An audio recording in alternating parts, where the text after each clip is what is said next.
Dizem que o tempo é uma corrente contínua, mas não contam sobre os gritos que ecoam quando essa corrente é rompida.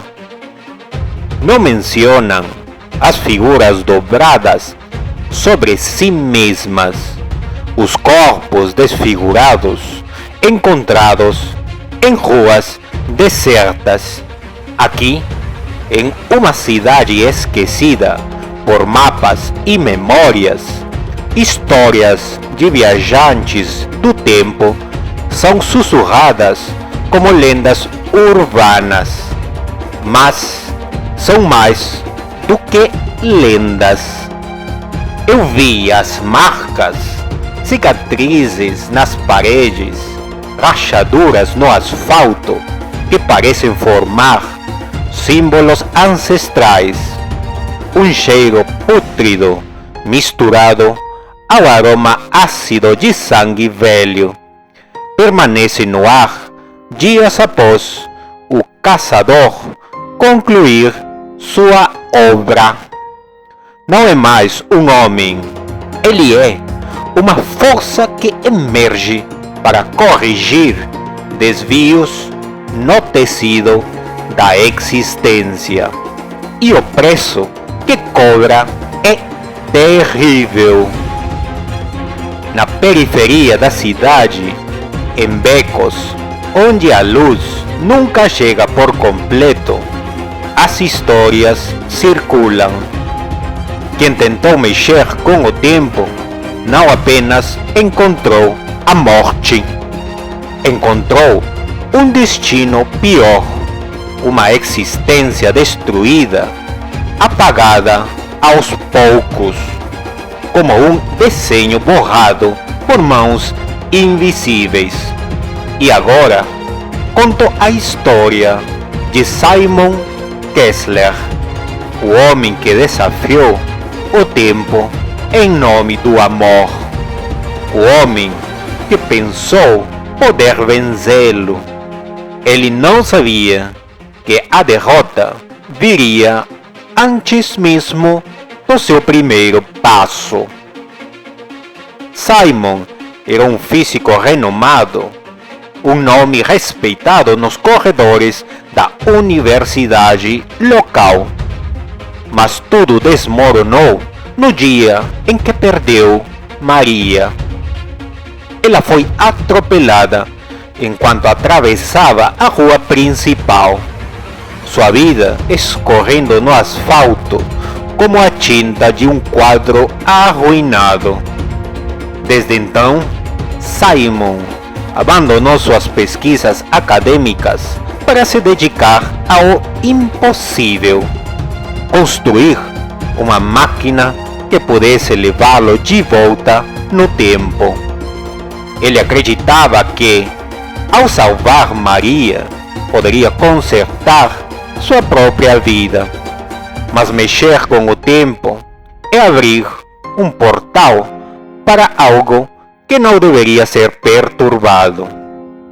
Na noite em que ativou o portal Cronos pela primeira vez, ele não encontrou o passado que buscava.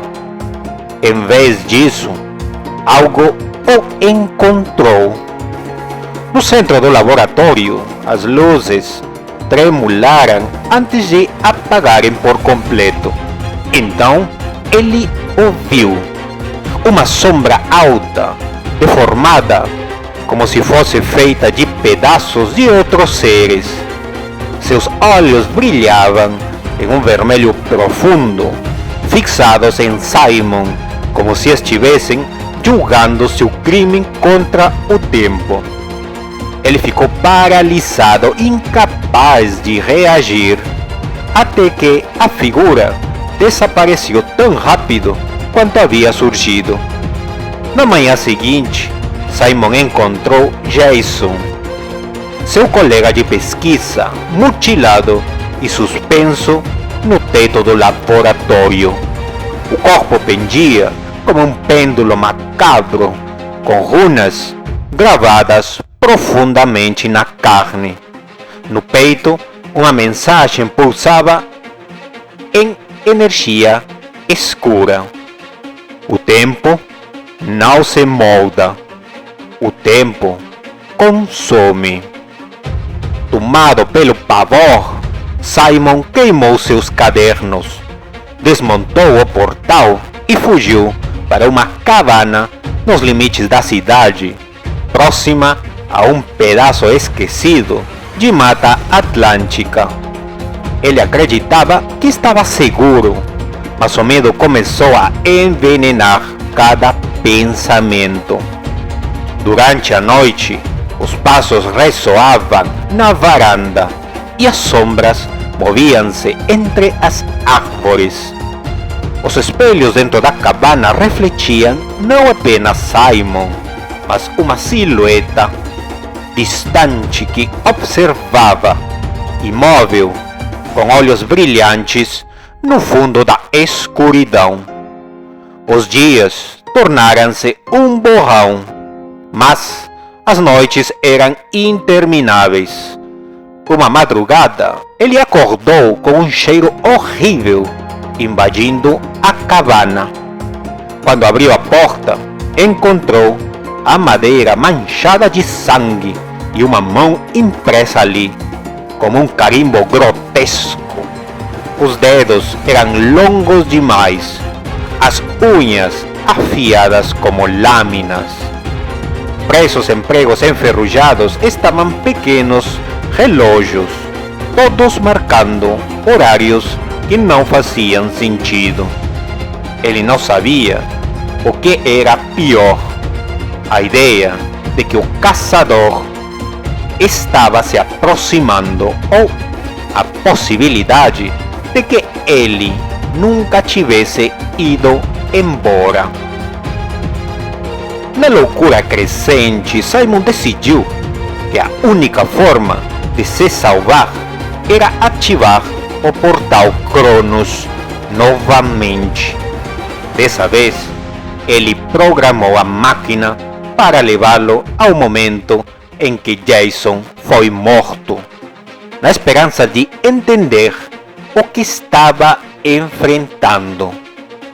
Quando atravessou o portal, o ar ao redor parecia sufocante, carregado de uma energia que vibrava como milhares de vozes sussurrando ao mesmo tempo. Ele se viu no laboratório, mas não estava sozinho. O caçador estava lá, curvado sobre Jason, como um predador brincando com sua presa. A figura era ainda mais terrível de perto.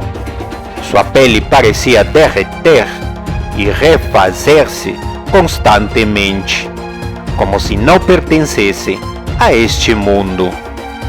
Quando desferiu o golpe final, as runas gravadas no corpo de Jason brilharam e o tempo ao redor pareceu quebrar, dobrando-se sobre si mesmo. Simon tentou recuar, mas sentiu que estava sendo observado. O caçador virou a cabeça e seus olhos vermelhos penetraram sua alma. Simon percebeu que o caçador sabia que ele estava ali, mesmo escondido no fluxo temporal. Ele entendeu que não era apenas uma vítima, ele era o próximo. De volta ao presente, Simon começou a perder pedaços de sua realidade. Objetos desapareciam sem explicação. Documentos se apagavam diante de seus olhos, como se nunca tivesse existido. Até memórias começaram a se desfazer, deixando Simon com lapsos desconcertantes. Ele já não sabia mais o que era real e o que era fruto de sua paranoia. Durante as noites, vozes sussurravam seu nome e sombras espreitavam em cada canto. Aos poucos, a cabana tornou-se uma prisão. Ele tentou manter-se lúcido, mas as mensagens continuavam aparecendo. No espelho do banheiro, a frase "Você não pode fugir" surgiu em um vermelho brilhante, como se escrita com sangue fresco. Simon sabia que o tempo estava acabando, mas, em sua desesperada lógica, ele decidiu que poderia deter o caçador. Ele começou a construir uma armadilha temporal, uma última tentativa de derrotar o inimigo que ele não conseguia compreender. Na noite final, Simon ativou a armadilha e esperou. A cabana parecia vibrar, como se o tempo ao redor estivesse sendo puxado e esticado. À meia-noite, o caçador apareceu. Ele atravessou a porta sem abri-la, sua forma se contorcendo como fumaça queimada. Simon ativou a armadilha e, por um momento, parecia que funcionaria. A figura ficou presa em um círculo de luz que brilhava intensamente, seus contornos tremulando como uma ilusão. Mas então, o caçador riu. Não um riso humano, mas um som que parecia rasgar a realidade ao meio.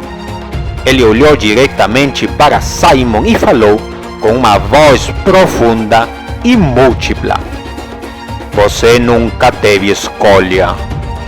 Eu sou o tempo, e o tempo não pode ser preso." A luz do círculo explodiu e Simon foi lançado contra a parede. Antes que pudesse reagir, o caçador o agarrou e Simon sentiu sua carne queimar, suas memórias sendo arrancadas pedaço por pedaço. Seu grito ecoou na floresta até desaparecer no vazio. Dias depois, moradores da cidade relataram um cheiro terrível vindo da mata. Quando um grupo de curiosos chegou à cabana, o cenário que encontraram ficou gravado em suas mentes. O corpo de Simon estava pendurado no centro da sala, mas não era um corpo normal. Ele parecia ter sido torcido como uma árvore retorcida, os ossos expostos em ângulos impossíveis, a carne marcada com símbolos que ninguém conseguia decifrar. No chão, relógios quebrados formavam um círculo ao redor dele, e todos marcavam exatamente o mesmo horário: meia-noite. No centro do peito de Simon, uma mensagem estava gravada profundamente: "Ninguém pode mexer no tempo sem pagar o preço." Aqueles que estavam presentes juraram ouvir, mesmo que por um instante, um riso baixo vindo de algum lugar na floresta. Desde então, a cabana foi abandonada, mas moradores locais relatam ver luzes estranhas na mata durante a noite e ouvir sussurros que carregam um aviso: "Não mexa no tempo."